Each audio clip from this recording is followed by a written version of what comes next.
What got in the way? First of all, the Erdogan-Netanyahu dispute is very personal. It's very strong. Secondly, Erdogan sees himself as one of the patrons of the Palestinians. He needs to keep the bulk of the population on his side. This is an easy way to do this, is to whack Israel. We are talking about very radical Islamist, practical, pragmatic, but fundamentally an Islamist. Erdogan stating that Israel has no right of existence and it's the sole problem of the Middle East, that Netanyahu is a Hitler. We cannot really scratch it all as just verbal strategy. There are evidence on the ground. Turkey footprint is almost 12 countries in the Middle East. The recent NATO summit in Ankara raised the already high temperature between Israel and Turkey, two major powers in the Middle East. I'm David Makovsky of the Washington Institute, and I'm happy to go on this journey with you. Turkey's vying for the U.S. F-35 stealth fighter, and President Trump says he's considering selling them to Ankara despite overwhelming opposition from Israeli Prime Minister Binyamin Netanyahu. The tensions rise as Turkish President Recep Tayyip Erdogan continues to escalate his vitriolic rhetoric towards Israel and Netanyahu. There is deep concern across Israel on whether the rivalry with Turkey will intensify or perhaps go even beyond that. Meanwhile, Israel and Turkey remain at loggerheads over Turkish support for the Muslim Brotherhood and Hamas, and the pressure is rising over Israeli and Turkish competition for influence in Syria and the Eastern Mediterranean, as Netanyahu and Erdogan jockey for favor with President Trump and face rising criticism from Congress. Are these two key American allies headed for a collision? To understand just the key pressure points in the relationship between Israel and Turkey and how the trajectory of the two countries will play out, I'm joined by two experts who understand the geopolitical landscape better than most. Tamir Hayman, a major general in the reserves of the Israel Defense Forces, IDF. He's the head of the Institute for National Security Studies, an independent think tank in Tel Aviv.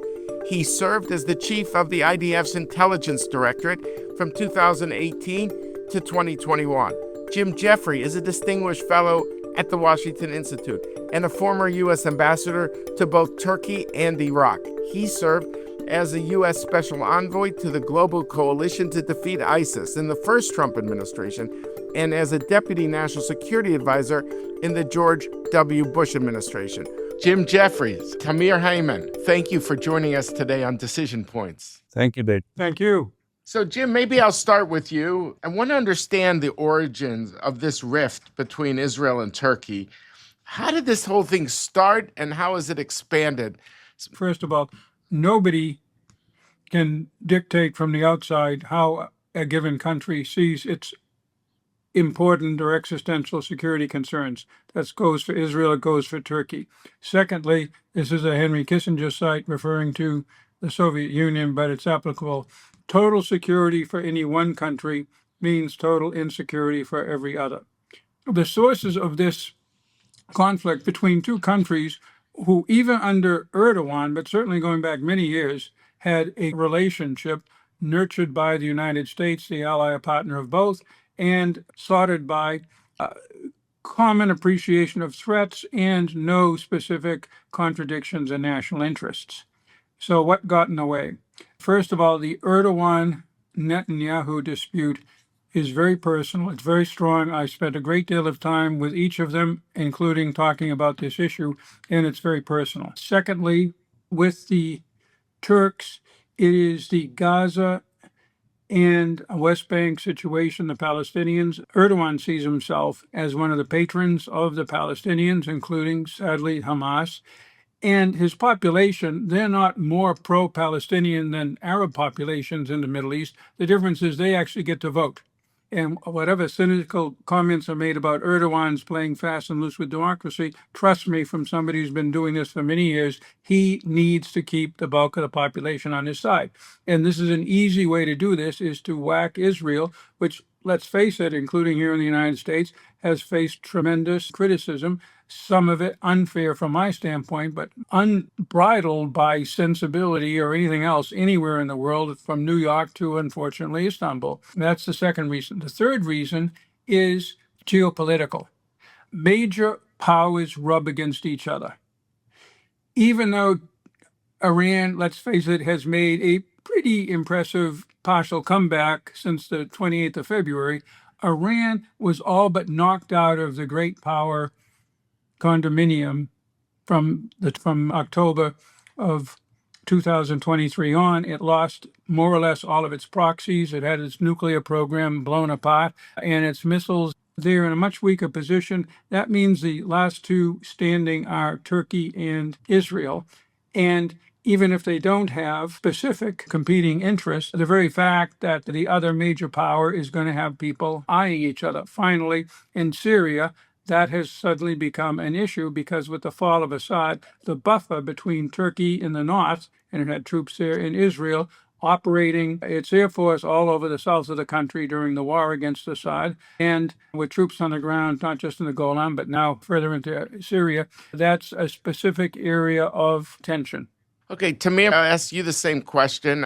So how do you see this? I think it's a combination of two elements. One is ideology, statements, identity, all of those declarations done by Erdogan that force you into conclusion that he is aspiring to retrieve former Turkish glory. And to conclude that we are talking about a very radical Islamist, practical, pragmatic, but fundamentally an Islamist, who has sentiments of anti-Semitism embedded in his identity. And I'm referring to the fact of him stating that Israel has no right of existence and it's the sole problem of the Middle East, that Netanyahu is a Hitler, and accusing Israel numerous times in genocide in Gaza. His statements for Israeli eyes doesn't leave any place for imagination.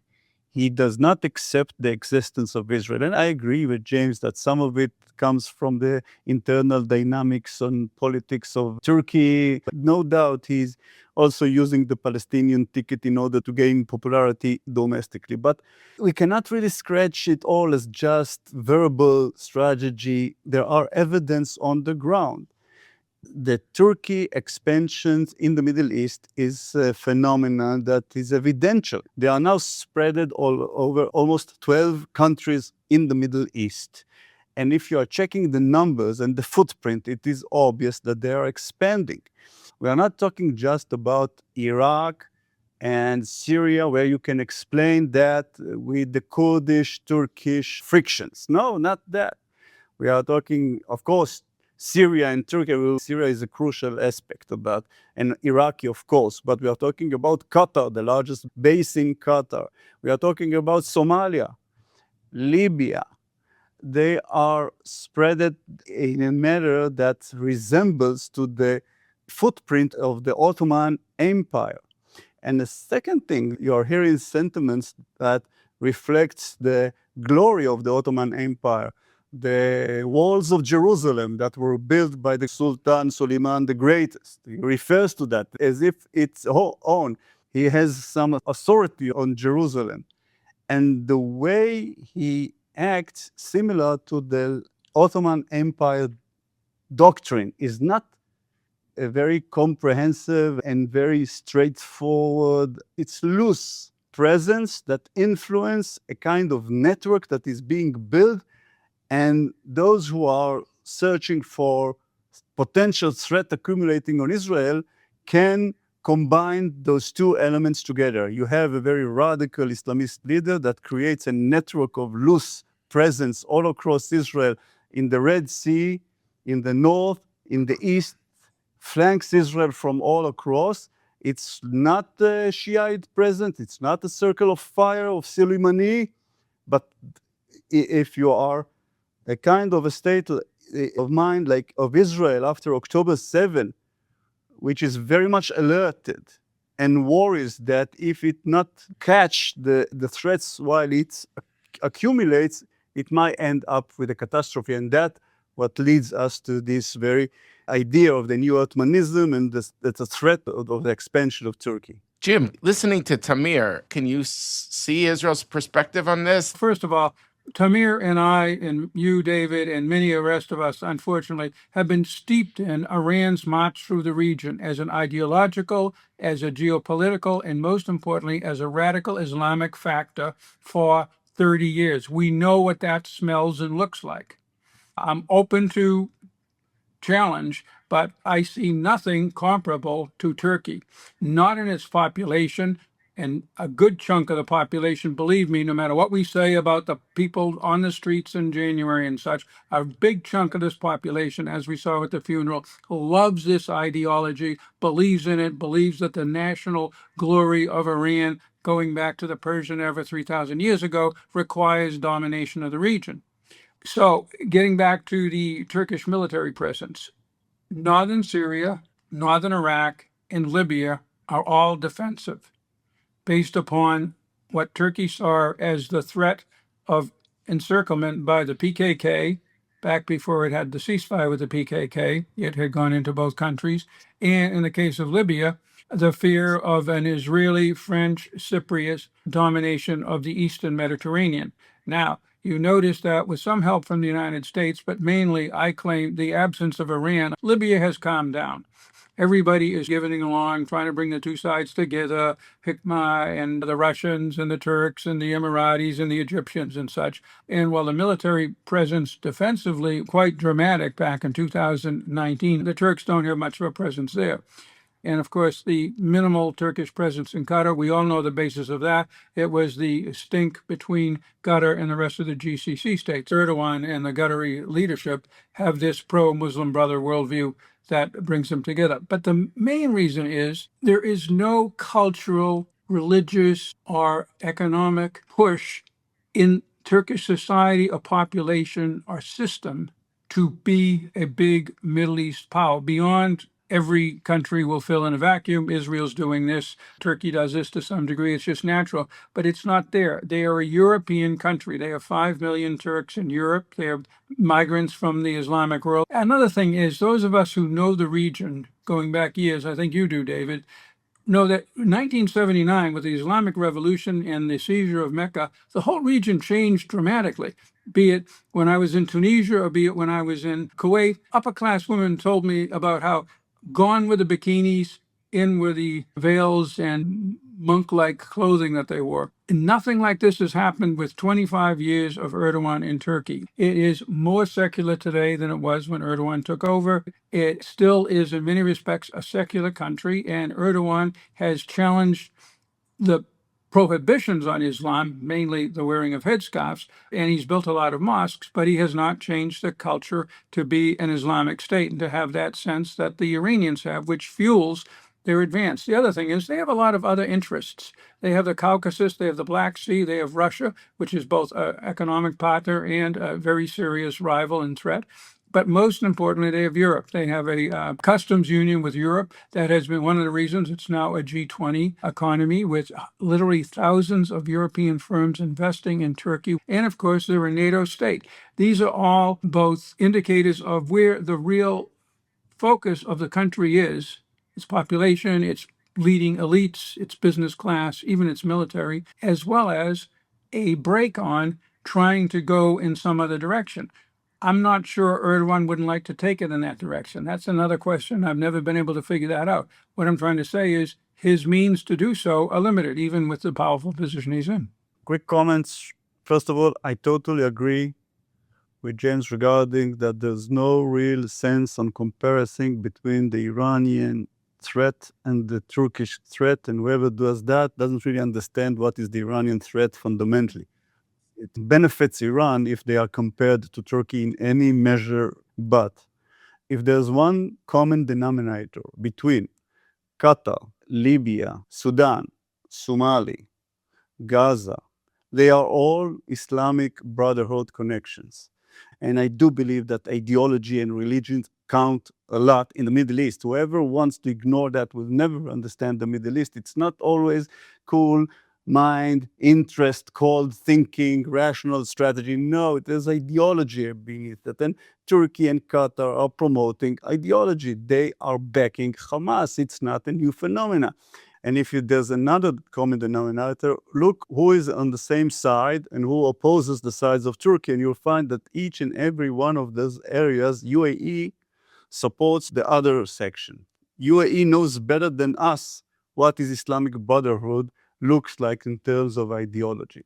There is a sense of ideology that is beyond the strict strategy and the tactical explanation of each and every one of dots along the map. One way to look at that, to explain every dot. Qatar, okay, that's the GCC against Qatar. And Libya, that's the international community, etc., etc.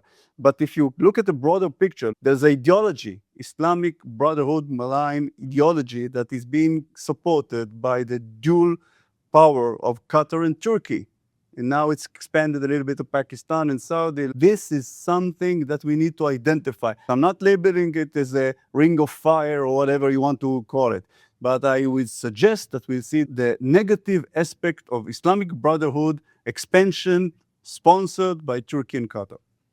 Jim, do you think there's something to what Tamir is saying, that there's an ideological dimension that is heightening Israel's sense of a threat perception? Absolutely, and it is mainly with Erdogan. Everybody knows, I think, the history of Erdogan and his religious political background via the offshoot of the Egyptian Muslim brothers that settled in Turkey and took over the Islamic party under Erdogan, who was Erdogan's mentor. This is, first of all, an alien form of Islam in Turkey. In fact, the Gulenist movement more reflected Turkish Islam, and it was much more friendly towards the West and to Israel than Erdogan is. So there is a specific Erdogan problem. As far as the rest of the country, the religious practices of the country and their views don't begin to reflect those of the Muslim Brothers. I'll just leave it at that. What we've seen in Erdogan was an outcast for a while, because of his support for the Muslim Brothers in Egypt. But over the past 5 years, we've seen the bulk of the Arab world re-engage strongly with Turkey. But the second thing is, and this is the idea of a Muslim Brother regional alliance. I've spent my life studying two alliances, the NATO alliance and the Iranian Ring of Fire. While that required the huge effort that Iran put into it as the main focus of its overall policy of the nuclear and oil, but also it had a base in all of these countries. In all but Gaza, which isn't a country, it had the Shia minority, and in Gaza it had a highly radicalized Islamic terrorist movement, Hamas. To the extent the Turks emote about any issue in the Middle East, it's the plight of the Palestinians. Erdogan focuses more on Hamas and Gaza. I could go into, and some of it is ugly, the cultural attitudes both Arabs and Turks have towards each other and such. It's just not going to be something that you can put together an alliance unless it feels threatened by someone. Let's bring it now from the threat perception world to what can be done by the United States. Here's the United States. You have this incredible situation, Jim, which I don't know if I fully understand, is the basis of the chemistry between President Trump and Erdogan. What is the basis of this chemistry as you see it? He likes Erdogan for the same reason he likes Bibi Netanyahu. And if Erdogan crosses him, and I saw that repeatedly in 2019, he will react just as viciously as he has with his pal Bibi Netanyahu. The reason he likes both of them is they are decisive. They have powerful militaries that they're able to use in ways that we have begged and pleaded for our partners and allies around the world to use. They make changes on the ground. However, Israel looks at Libya. From our standpoint, it was the Turks stopping the Russians from taking it over in 2020. We saw the Nagorno-Karabakh war in 2020 as well, where the Turks helped the Azerbaijanis defeat the Armenians. And this is the gift that keeps on flowing. Just like Israel has changed by its military actions, the threat situation in the Middle East. Both of them, again and again, be it Israel with Iran, Israel in Lebanon, they have all used military force in an effective way to advance their interests and American interests. That's the second thing. The third thing is neither Netanyahu nor Erdogan, sitting on top of democratic governments, lecture Trump on how he violates every day all of the liberal values that we all hold dear. And that's what he hears from the Europeans. So he goes to NATO meetings, he goes to G20 meetings, and it's now been reduced because they finally learned in year 10 to stop doing this to Trump. But they were doing it all of the time. He doesn't get this from either leader, so therefore he can do deals with them. It's transactionally, feels a certain link to them. And as I said, it's common to both. Can he fix it? He already does. The other day, I think it was Hakan Fidan, he sent out a public message saying, hey, we need to chill out a bit on this Turkey stuff. Okay, it isn't all this bad. That's probably the result of an Erdogan-Trump conversation in Ankara, because they would have talked about Israel if only the F-35 issue. Tamir, how do you see it, the role of the U.S. to try to reduce these tensions? Trump gets some benefit of the fact that he is in the middle way. Two of his partners are rivals. He's the only one who can breach and share and create vitality. Sometimes when you manage difficult people, the best way to manage them is to conduct this kind of competition between them, and that benefits the one in the middle. And I think for that reason, I have little faith that Trump will try its best to ease the tensions dramatically. What can be done is to identify the interests that are threatening United States position in the area. And if there's kinds of threat identified by Israel, then President Trump will press Erdogan into changing his policy. For example, we talked about the F-35. That's what was my next question to you, Tamir, was why Israel so concerned? People say, look, it's a NATO ally. They won't use it against Israel. Explain the source of Israeli nervousness to the point that the prime minister went on television at the time of the NATO summit, basically, and said that Israel does not like this idea. First of all, that's an example of interests that are aligned between Israel and United States. I think the United States does not want a state that owns S-400 to have in the same state, in the same system, F-35. If you have both capabilities in your position, it is counterproductive to the added advantage of this airplane. It is really the dream of the Russians and the dream of the Chinese, the dream that they will have an open field testing of both capabilities in the same state. It will be devastating for the superiority of the F-35 and its stealth capability. That's one. Second, Israel technology is embedded in that airplane. And all of those secrets will be handed over to an entity that clearly states that it is against Israel. Third, this is not just a fighter jet, it is an intelligence monster. That airplane has a multi-sensor capability in ranges beyond imagination and internal integration and fusing capabilities that it can be named as a defensive reconnaissance mobile station. And if that is in the vicinity of Syria, that is equivalent to radar station in Syria. Radar early alert system in Syria are diminishing our freedom of flexibility in Iran, in all of the Middle East. And do we want to trust that there will not be any connection between Turkey and Iran if we are going to conduct something that needs some secrecy?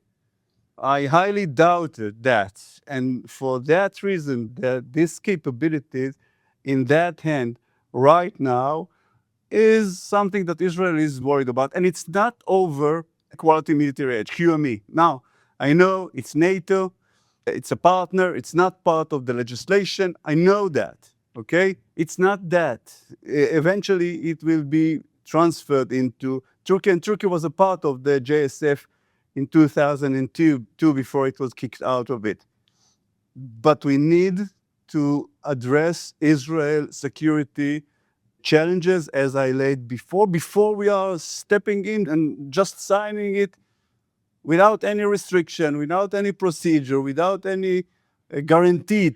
So, Jim, when you hear Tamir, do you hear his concerns about the F-35? And we've heard a plethora of reports of Turkey sharing certain things with Iran about Israel's operational capacity that I find pretty shocking, but it's persistent. And I'm just wondering if you can understand why Tamir is reacting the way he is to the whole idea of F-35 sales. Okay, first of all, Tamir is right on the S-400. There will be no sale of F-35s as long as the S-400 in any recognizable way is in Turkey, period. And now I'm going to put myself not just in Israel's shoes, because I do understand this. They have good reason to be concerned. But the United States, first of all, is involved in the biggest weapons system and the biggest weapons export of its history with the F-35. And it is a game changer in modern war.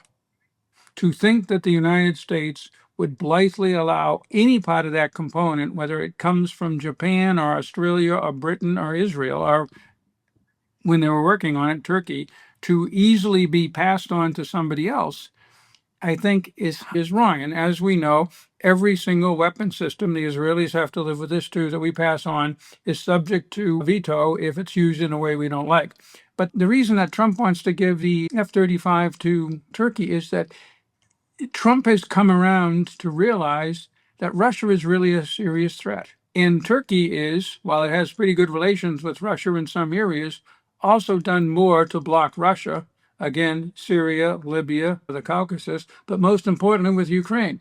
And the Turks found a clause at the bottom of the Montreux Convention to block all Russian naval reinforcements, and that has led to the defeat of the Russian Navy in the Black Sea, a huge issue, because short of wiping out Ukraine, Russia's strategic goal in this war was to seize Odessa and to push Ukraine out of the Black Sea. Also, the Bayraktar drones that Turkey rushed to Ukraine were extremely effective in the first part of the war, and they're still being used. And so, from the standpoint of Trump's idea of having the NATO partners carry more responsibility so he can worry about, on the good days, what he wants to, East Asia, and on the many bad days we have to divert to the Middle East. The last thing he wants to do is devote a lot of resources to Russia. So he wants to build up in any way possible Turkey, other NATO states, and Ukraine, and it's a reasonable position. I just want to be sure for our listener, you're saying there's no way the U.S. will deliver any F-35s to Turkey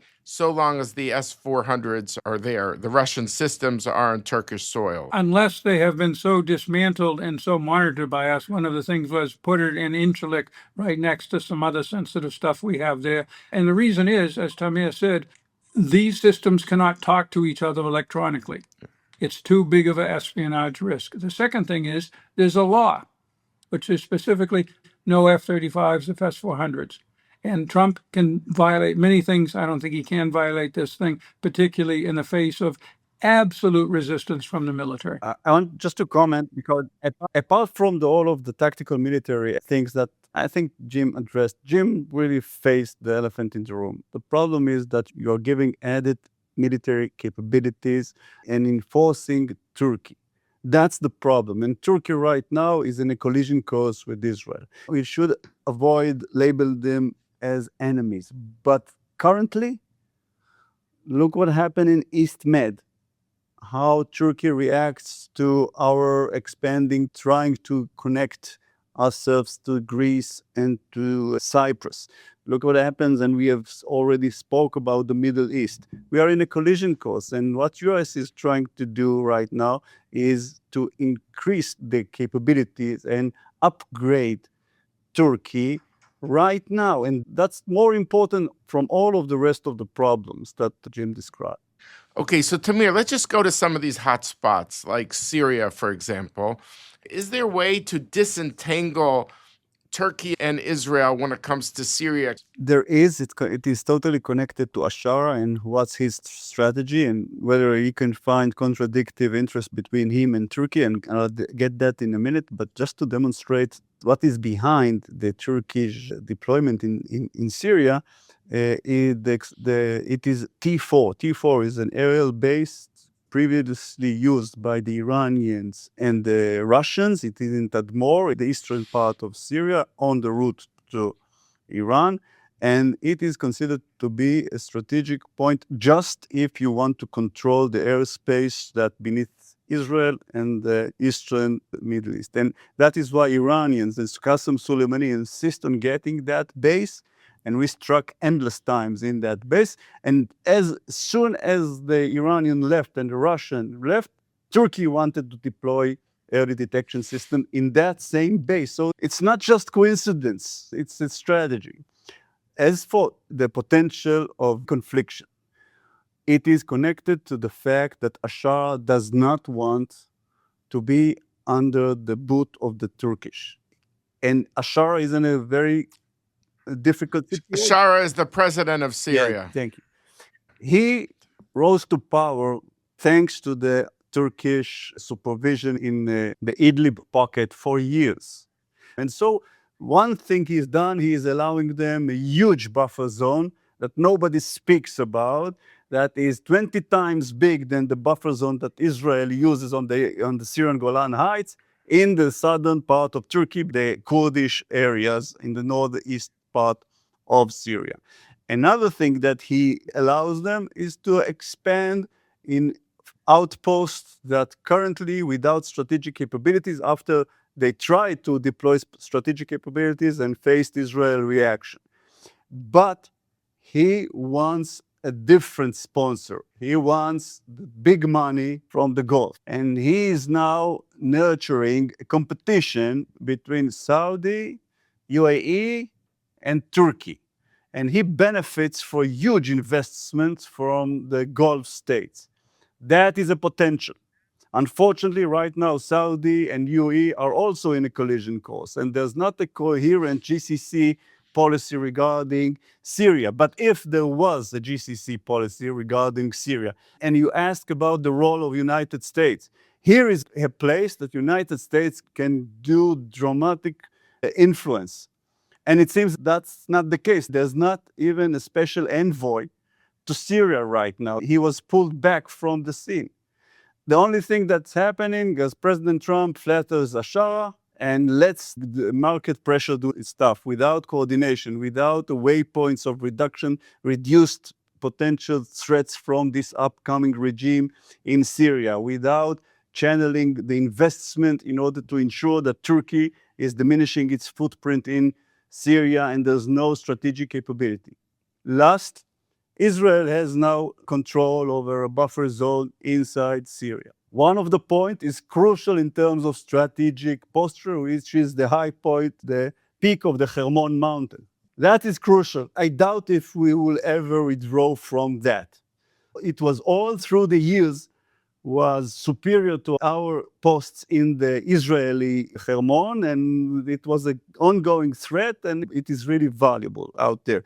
Except from that, all of the rest can be transformed into a security agreement in a framework that Israel withdraws from all of those points in exchange for some kind of agreement with the Ashara regime about the no deployment of strategic capability, demilitarization of the Syrian Golan Heights, and some form of a supervision of the investment of Gulf states and American maybe monitoring in order to ensure that it goes into the right direction and avoid increasing the radical elements that are still in Syria. There are radical Islamist militias that are circling Ashara, and we need to make sure that money does not follow them into their budget. David, I need to take over for a second, okay? You go ahead, Jim. We've got two areas of realistically potential conflict, which is what we really don't want to have: Syria and the Greeks. My worry is not Syria, it's the Greeks. I was worried about Syria, but after you mentioned the T4 base near Palmyra, you pounded the hell out of it as the Turks were talking about sending teams out there. And what happened? The thing has been quiet for a year. It's of almost no importance to the Turks one way or the other. And in terms of the military presence, again, I don't see any additional friction points that are bubbling up. They could tomorrow. We watch it. But the other thing is, and I think you're totally wrong. I mean, I couldn't believe these words. One of the most effective special envoys we have, certainly in Syria, is Tom Barrack. He devotes enormous time to it. his 28 January agreement between al-Shara and Mazloum for the integration of the Kurdish forces into the Syrian army. As somebody who just spent a lot of time talking to a whole bunch of observers from the U.S. and elsewhere, and the central government and the Kurds, they're all delighted with this. And they're also delighted with the very active role the U.S. is playing. The U.S. has put huge resources and hopes into Syria. It's not going to easily let either Turkey or Israel or both screw it up, and we have the ability to manage this, I think. The thing that worries me is Greece. I was 4 times in Turkey, but I was also the Greek desk officer, and my area of expertise is the struggle between Greece and Turkey. We're talking about a 1,000-year struggle here. The problem is, and this is little recognized because of Turkey's inability, not just Erdogan, this goes back 40 years since I've been following, to explain rationally their position to skeptical European and American audiences on the set of Aegean and Cyprus issues from Limnos to Cyprus. These were settled by various international agreements where the international community said, look, these territories, the islands and Cyprus, are basically Greek, but Turkey has core security, and in the case of Cyprus, demographic interests that have to be respected, so there's got to be a compromise. Limitations on air rights, on sea rights, on militarization of all sorts, Turkish military presence in Cyprus, on and on. For the last 40 years, Greece's policy has been to change that status quo in its favor. But here's the thing I would ask. Greece and Cyprus are both EU countries, and Greece is a NATO country. Yet, look how careful European countries and America have been on backing with military deployments, joint exercises, and other things, Greece and the islands are Cyprus, because they somehow sense that this is bad voodoo. Israel seems to be seeing this as another way you can provoke the Turks or develop some leverage. I warn you against that for 2 reasons. One, this is an existential issue for Turkey in a way Syria isn't, Iraq isn't, Libya isn't. 2, my problem is for Greece, they look at the Aegean like China looks at the South China Sea, and they look at Cyprus like China looks at Taiwan. And that is the truth to the extent I know anything in my 50 years of doing this. But the other truth is almost nobody knows this and understands this, and that makes it so dangerous. This isn't Somaliland or whatever country you've just created or recognized. This isn't even, the Druze areas of Syria. This isn't an easy problem to manage if it blows up. So, Jim, if I understand you right, you're saying Israel's playing with fire as it is viewed in Turkey, that its relationship with Greece is a way of getting involved in this Turkish-Greek competition. Is that correct? The Turks have actually played it down somewhat. They don't play it up because the Turks actually know how dangerous the whole Greek thing is. They don't want to provoke the Israelis because they're afraid the Israelis will do something else. They just cite it, mention it, particularly with Cyprus, because that is arguably violating the London-Zurich Accords. One comment regarding Greece. Okay. Israel connectivity with Europe is through Greece and Cyprus, and we are not doing that to provoke anyone. Provocations is really tricky in that aspect, and that I do agree with Jim. But we are talking about the IMAC, the corridor that connects the Gulf through Israel to Europe. We are talking about creating a network of electricity that connects the Gulf, Israel, and Europe. And this is why it is for the interest of Greece to connect itself with Israel. And it's not that Israel is the initiator part here, okay? It's not. Greece has some interests that are connected to Israel. It's not provocation for the sake of provocation. And I know that it is irritating, and we know the sensitivity of the agent. Jim and Tamir, thank you both for joining us today for a fascinating conversation on decision points. Thank you very much for inviting me, David. Again, thanks for having me. And thanks to all of you for tuning in to this episode. A big thank you to my guests, Ambassador Jim Jeffrey and General Tamir Hayman. Stay tuned because we'll be taking a break and we'll be right back after Labor Day. Please be sure to rate and review us wherever you get your podcast. It helps us to build our community. And also subscribe to the podcast so you don't miss any upcoming episodes. There's a lot to unpack. Until next time, I'm David Makovsky.